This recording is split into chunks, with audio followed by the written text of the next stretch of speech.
So tell me, David, how much of the e-commerce landscape is occupied by Swiss luxury brands?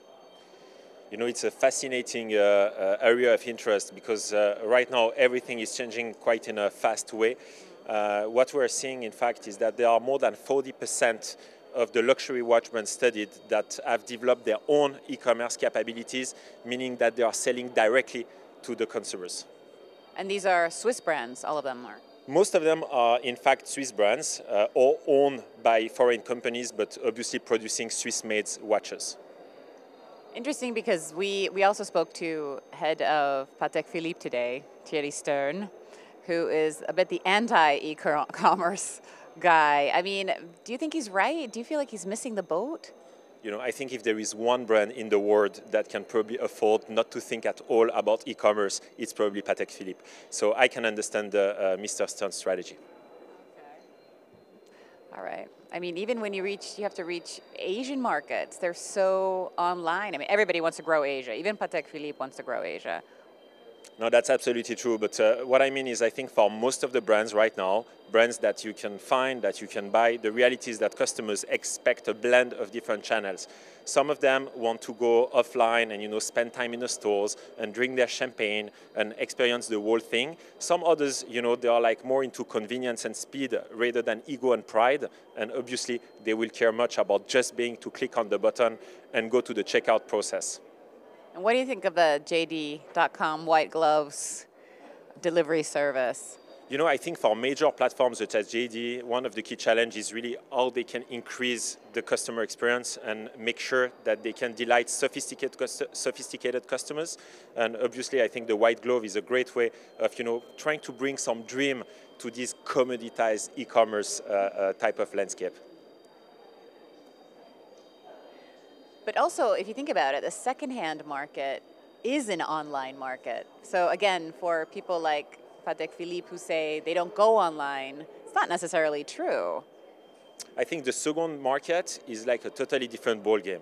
Because what's happened is that you have major platform right now, you have transparency on the price, and many of the brands that are difficult to find on, I would say, the primary market, obviously customers will try to find them on the secondary market. So that's true. The secondary market, in fact, is even more mature from an e-commerce standpoint than, I would say, the primary luxury watch market.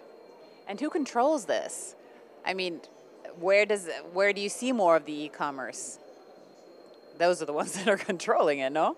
You know, I think you have like two different types of like companies playing in this game. You have the brand, which, as I said, 40% of the one we studied within our World Watch Report study are like really developing and selling directly to the customers. But obviously, you have also distributors or retailers on some occasion that are also like either building partnership with the platform, but really trying to sell as much as they can. So I feel, you know, it's like a chicken or the egg thing, in the sense that when the brand is not around, it will be most likely, you know, some of the distributors or the retailer trying to take advantage of the opportunity. And you and your company are all about digital luxury. So do these brick and mortar fairs make sense? You know, the brick and mortar won't disappear from day one. It will take time. I think what is really interesting to see is that, you know, all the shows, no matter the industry, are evolving quite fast. If you look at Baselworld this year, you can see that they really elevated the experience. You know, the way media have been like handled and all the setup and so on. You can see that they are trying, I think, to reinvent themselves and try maybe to also provide a little bit more clarity to their positioning. It's difficult in a digital age to be trying to please everyone, the retailer, the journalist, the end customers. So I think for fair, they will need also to have, you know, kind of a focus and being able to clarify their target. But the secondhand e-commerce market is online. Yeah, it's quite significantly online. And there are like many reasons for that. First of all, you have like full price transparency, and you can get access from one platform. You can get access to, you know, like thousands and thousands of product references around the world. So it's more a logic of marketplace happening, and that's probably why there are like so much interest as well into the vintage trends. Everything is accessible at a glance. And who controls the secondhand market? Is it the Chinese? No, not really. I think it's quite fragmented, and you have like a lot of different players depending on the type of product.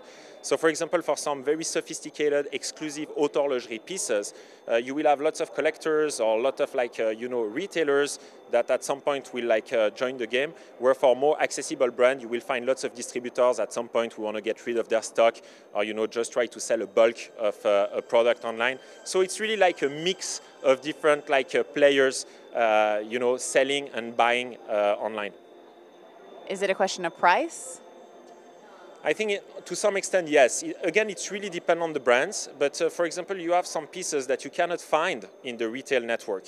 You mentioned Patek Philippe. I think if you want to buy a Patek, depending on the references, you might have to wait a few years to be able to get one. So the logical reaction from a customer standpoint will be to switch to the secondary market and look at the vintage pieces being offered. That's what's interesting. That's why when he says he doesn't want to go into e-commerce, it's almost like, well, but you are by default in it if there are being watches sold secondhand. Yeah, but there is a big difference. Look at the car market. I think many cars are still being sold through authorized dealers. But the reality is that the vintage market or the used car market is also happening fully online. So I think it's the same type of situation here. And do you think that anything could happen that would convince him later on down the line that this is the way to go, and convince other luxury brands that don't want to take that e-commerce step?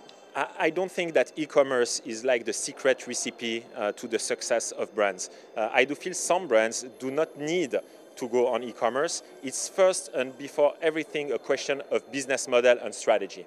You are all about digitalizing luxury. Do fairs like this really still have a future? I think they have a future, but they need to clarify their positioning. It's really difficult to please everyone, the retailers, the media, the end customers. So at some point, having clarity on who you want to please and try to make sure that you elevate the experience, that's probably the way to go.